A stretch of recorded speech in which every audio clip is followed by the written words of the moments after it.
belajar Bible Month tentang the Word, tentang firman Tuhan. Saya bingung mau ngasih tema apa kalau hari ini Bible Month aja. Jadi the Word, firman Tuhan. Boleh di next. Kita baca Markus 4 ayat 24 yang bahasa Indonesianya ya saudara. 1, 2, 3. Lalu ia berkata lagi, camkanlah apa yang kamu dengar. Ukuran yang kamu pakai untuk mengukur akan diukurkan kepadamu. Dan di samping itu akan ditambah lagi kepadamu. Saudara, kenapa kita harus belajar firman Tuhan? Kenapa kita harus mengerti firman Tuhan? Kenapa kita harus know it and live it? Karena firmannya dari kitab Markus di bahasa Inggris tertulis seperti ini. Then he added, pay close attention to what you hear. The closer you listen, the more understanding you will be given. Semakin engkau mendengar, semakin kau akan diberikan pengertian lagi yang lebih lagi. And you will receive even more. Jadi saudara, yang Tuhan berikan kepada kita diukur dengan apa yang kita dengar, apa yang kita pahami, dan dari situ dia akan berikan bahkan lebih lagi. Saudara, kalau kita bisa mengerti, kalau kita bisa memahami firman Tuhan, dia akan berikan lebih dari apa yang kita bisa bayangkan. Dia akan berikan lebih dari apa yang kita mengerti, apa yang kita pahami. Tapi penting sekali untuk kita memahami dan belajar tentang yang namanya firman Tuhan. Boleh di next. Saudara, kitab Markus pasal 4 ayat 25 sampai 32. Kita baca ganti-gantian ya saudara. Saya baca ayat 25, saudara baca ayat 26, soalnya panjang. Karena siapa yang mempunyai, kepadanya akan diberi. Tetapi siapa yang tidak mempunyai, apapun juga yang ada padanya akan diambil daripadanya. Ayat 26.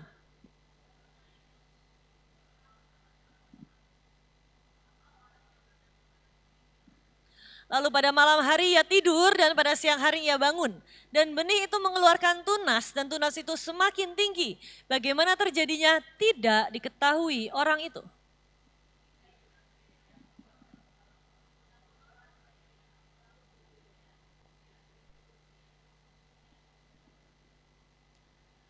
Apabila buah itu sudah cukup masak, orang itu segera menyabit sebab musim menuai sudah tiba.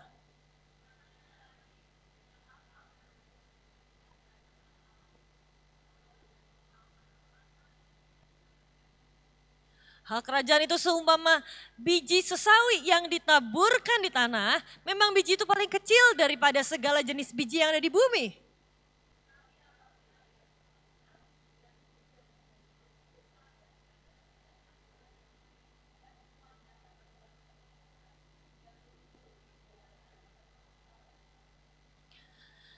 Saudara, poin yang pertama yang hari ini saya mau sampaikan buat setiap kita, boleh di next, adalah firman Tuhan bekerja secara perlahan dan misterius. Saudara, ini hal yang seringkali banyak orang tidak bisa terima dan banyak orang tidak bisa dengan sabar menantikan pekerjaan tangan Tuhan. Karena pada kebenarannya firman Tuhan berkata tadi di ayat yang keberapa ya? Ayat yang ke-27. Lalu pada malam hari ia tidur dan pada siang hari ia bangun. Dan benih itu mengeluarkan tunas dan tunas itu makin tinggi. Bagaimana terjadinya tidak diketahui orang itu. Saudara, firman Tuhan bekerja, firman Tuhan aktif secara misterius. Dan kita nggak tahu kapan bertumbuhnya, tahu-tahu loh. Udah berbuah ya di dalam hidupku ya. Kita nggak tahu bagaimana cara firman itu bekerja, tapi tiba-tiba yang kita tahu hidup kita sudah diubahkan secara drastis oleh firman Tuhan. Saat orang tanya, terus gimana kita maunya ditunjuk, ini loh firman Tuhan ngubahin A, sebab akibat kita ini manusia pengennya semua dipertanyakan, semua harus ada sebab dan akibat. Kalau kita baca firman Tuhan, akibatnya apa? Harus jelas dong. Progresnya, prosesnya harus jelas. Tapi firman-Nya berkata, bagaimana bertumbuhnya tidak diketahui. Kalau saya bisa ibaratkan ya saudara, mungkin ibaratnya firman Tuhan itu seperti kalau kita olahraga saudara. Kita fitness. Saudara, suami saya ini lagi getolnya fitness. Jarang-jarang suami saya ini suka fitness saudara. Tapi setiap kali suami saya ini pulang fitness, mungkin kalau dia ngaca ini, doi ngaca ini udah kayak berasa kayak aderai di depan kaca saudara. Padahal saya istrinya yang ngeliat, saya nggak ngeliat perubahan apa-apa. Tapi setiap kali dia pulang ke rumah, terus dia pakai baju singlet, dia nanya, gimana ototnya? Udah besar atau belum? Saya saudara, awalnya saya selalu bilang gak ada perubahan kok, saya bilang gitu. Dan setiap kali saya sebut seperti itu, dia akan marah, dia akan kecewa, dia akan bilang, kamu gak ngedukung aku buat fitness, katanya gitu. Saya gak lihat apa-apa. Tapi setiap kali sekarang dia pulang dari fitness sebagai istri yang baik, maka setiap kali pulang dari fitness saya akan bilang, selamat datang Aderai tercinta. Saya melihat kamu sudah seperti Aderai, bahkan lebih dari Aderai. Fitness, itu ototnya besar sekali. Akhirnya saya terpaksa untuk berbohong saudara. Meskipun itu adalah berbohong untuk kebaikan yang juga adalah tetap dosa saudara. Tapi saya demi suami saya tetap semangat untuk fitness saudara. Saya harus puji-puji suami saya. Tapi saudara, kayak fitness. Sekarang saya tanya sama saudara, kapan titik otot saudara terbentuk? Gak tahu. Saya tanya sama saudara waktu saudara fitness angkat beban, apakah besok harinya tiba-tiba saudara udah kayak kodok? Ototnya langsung belentek-belentek gitu. Saya selalu sebut saudara, papa saya ini jago fitness. Koko saya ini jago fitness. Jadi kali mereka semakin, wah kita mau gedein lagi ototnya. Saya bilang, udah lah kamu makin lama kayak kodok, saya bilang gitu. Kamu makin lama makin kodok. Megang punggungnya aja gak bisa saudara, garuk-garuk punggung aja gak bisa. Minta tolong orang lain, kok kamu mau ngelindungin keluarga gimana caranya, saya bilang gitu. Makin lama udah makin kayak kodok.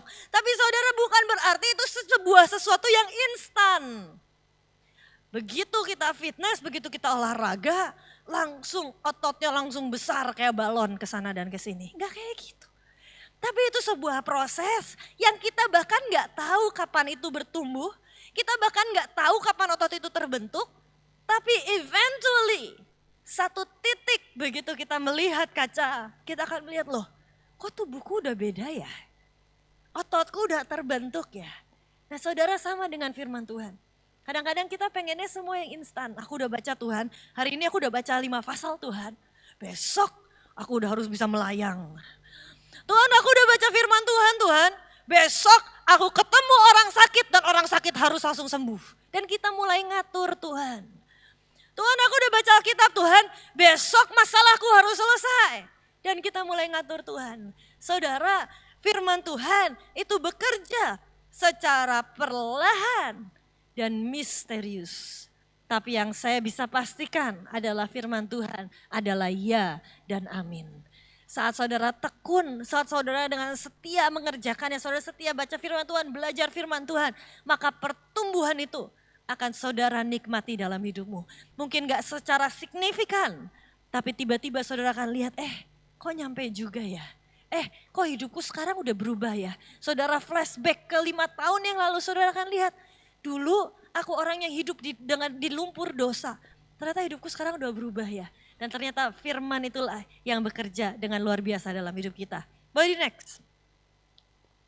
Yang kedua, firman Tuhan, the word of God, itu selalu bekerja dari dalam keluar, inside out. Itu selalu bekerja dari dalam keluar. Firman Tuhan akan selalu mengubahkan yang dari dalam dulu. Baru dia akan mengubahkan yang di luar. Apa yang di dalam yang terubahkan, itulah yang akan berdampak di luar. Apa yang diubahkan dari dalam hati kita, itulah yang akan menjadi dampak di luar. Saat kita berkata, aku pengennya keluargaku harmonis. Aku pengennya Tuhan ubahkan keluargaku jadi keluarga yang hangat. Itu yang di luar saudara. Seringkali yang Tuhan ubah terlebih dahulu adalah kitanya terlebih dahulu. Saat kita menjadi orang yang penuh kasih, kita menjadi istri yang penuh kasih, kita menjadi ibu yang penuh kasih, kita jadi ibu yang lebih hangat lagi. Dan itulah yang mengubahkan apa yang ada di luar. Itulah yang akan mengubahkan keluarga kita. Firman Tuhan bekerja dari dalam keluar. Dan saudara, seringkali seperti sebuah benih, yang paling sulit adalah menembus kulitnya sendiri. Saudara kalau perhatikan sebuah benih yang tertanam, sebuah biji yang tertanam, maka momen paling sulit adalah saat dia harus menembus kulitnya sendiri, saat dia harus menembus dirinya sendiri, sebuah pertumbuhan yang tumbuh dari dalam. Saudara, saya dulu waktu kecil pernah nanam toge, saudara. Mungkin itu adalah tanaman satu-satunya yang saya pernah sukses tanam. Dan saya dengan bangga hari ini memberitahukan buat saudara saya adalah petani toge. Waktu saya masih SD.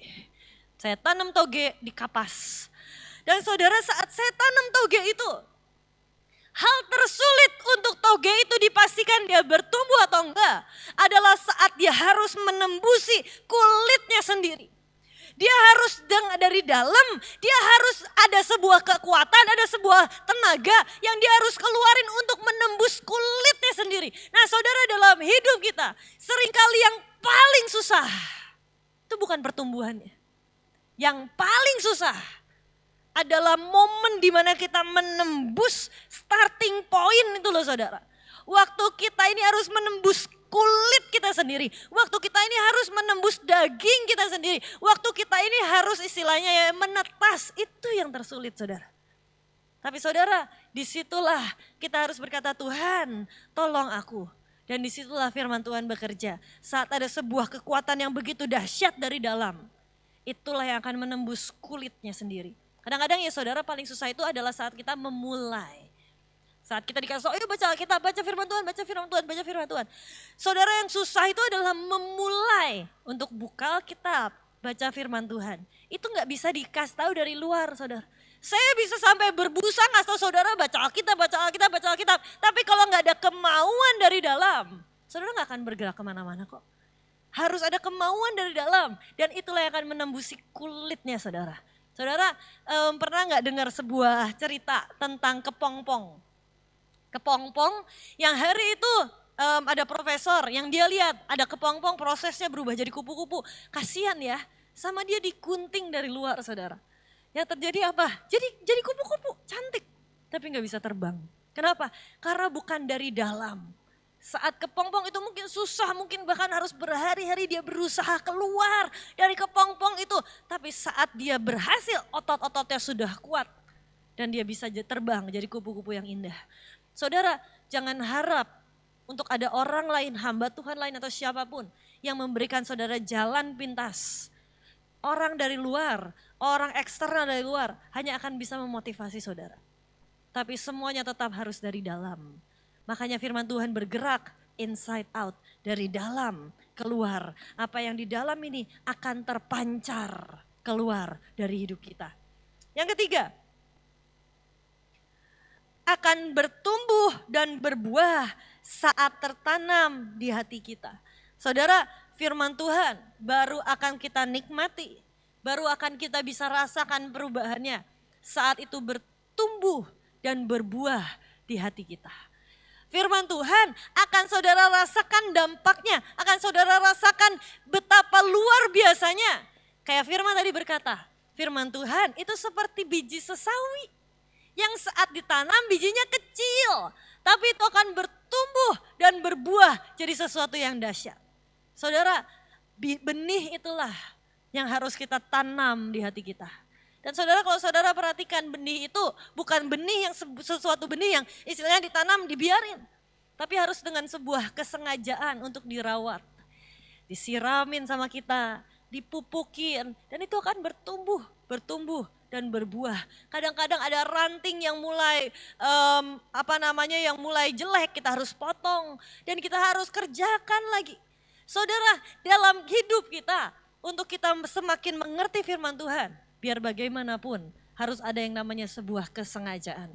Untuk itu tertanam dan bertumbuh dalam hati kita semakin dalam dan semakin dalam lagi.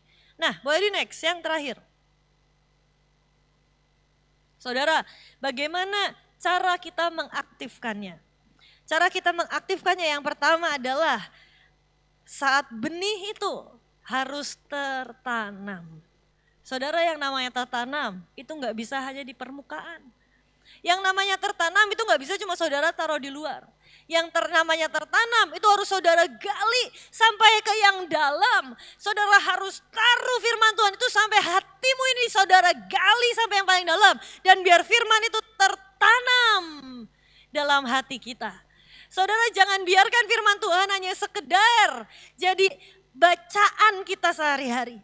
Tapi biarkan itu sampai tertanam dalam hati kita. Tertanam, izinkan firman Tuhan itu menggali sampai ke hati kita yang paling dalam. Izinkan firman Tuhan itu menjadi sebuah koreksi sampai ke hati kita yang paling dalam. Kita seringkali pengennya cuma baca ayat yang enak-enak doang. Diberkatilah engkau dalam masukmu dan keluarmu. Diberkatilah engkau, pengennya yang enak. Tapi saudara, what if saat Tuhan bicara lewat firman-Nya yang berkata aku mau berterus terang dengan engkau. Saat firman-Nya berkata saat di Matius, dan Matius ada firman Tuhan berkata ada kambing dan ada domba. Dan Tuhan berkata aku gak kenal engkau.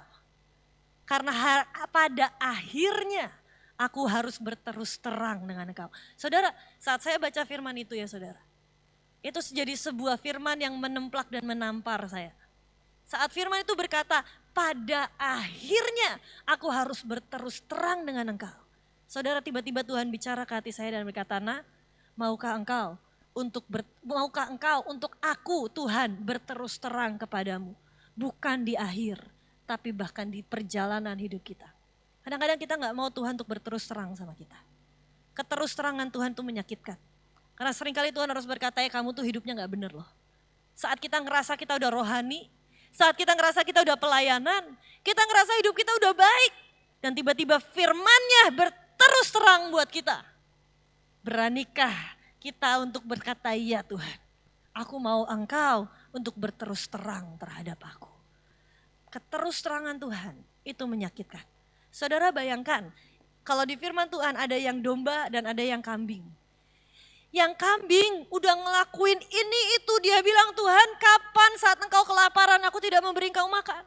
Tuhan kapan saat engkau di penjara dan aku tidak melawat engkau. Tuhan kapan, dia lakukan semua pelayanan dengan sangat baik.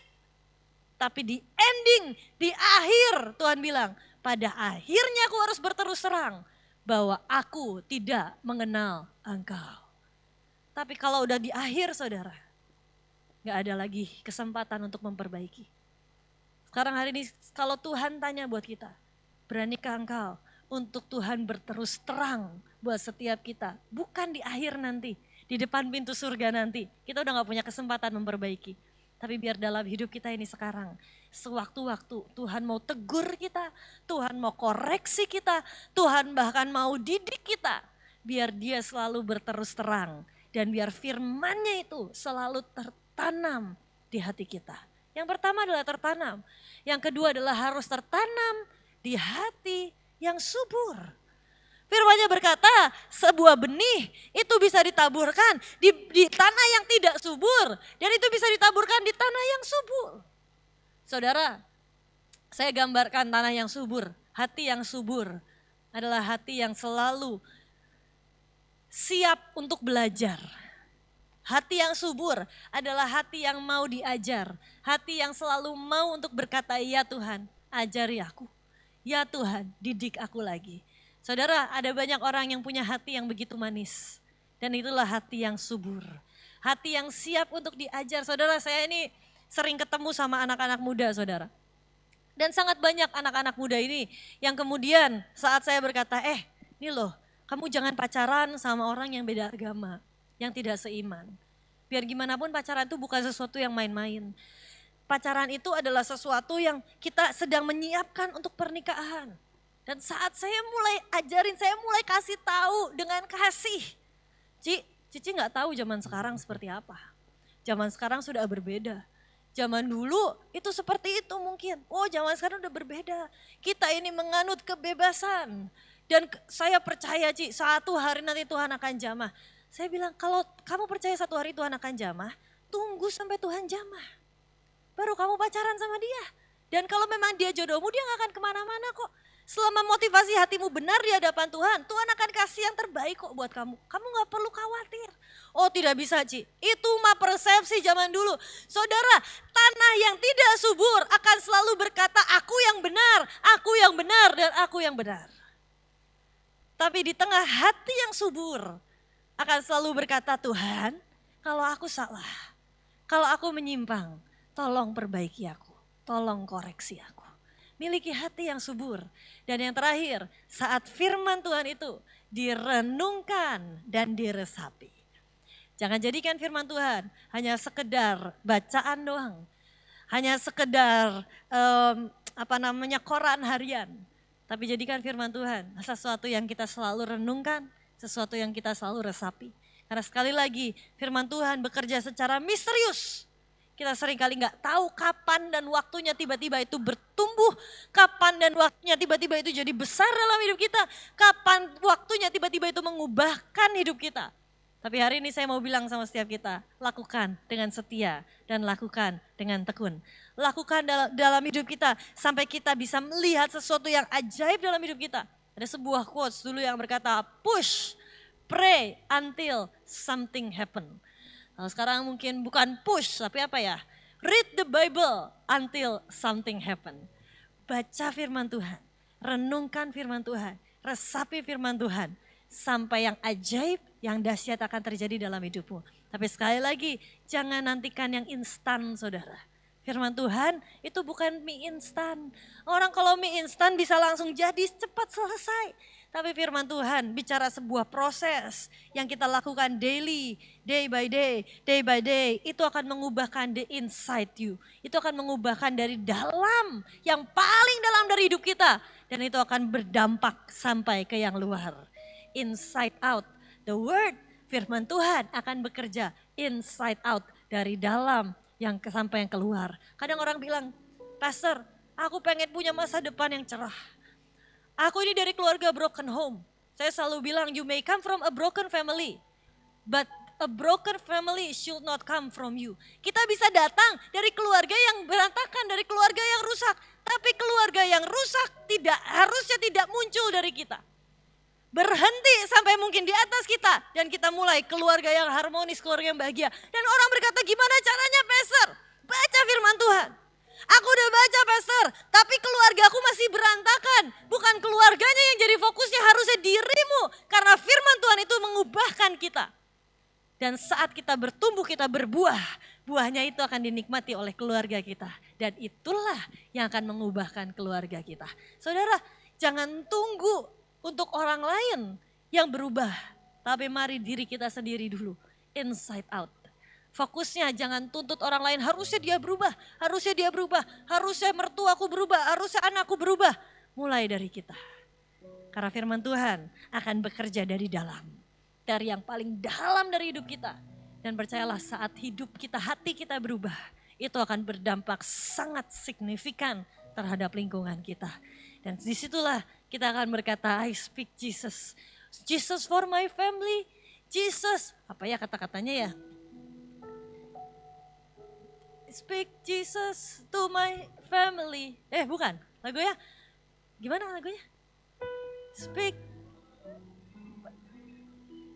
No, not that one. Speak Jesus from the mountain. Jesus in the street. Saudara, dan disitulah kita berkata, Jesus, aku meneriakan engkau di jalan-jalan, dimanapun.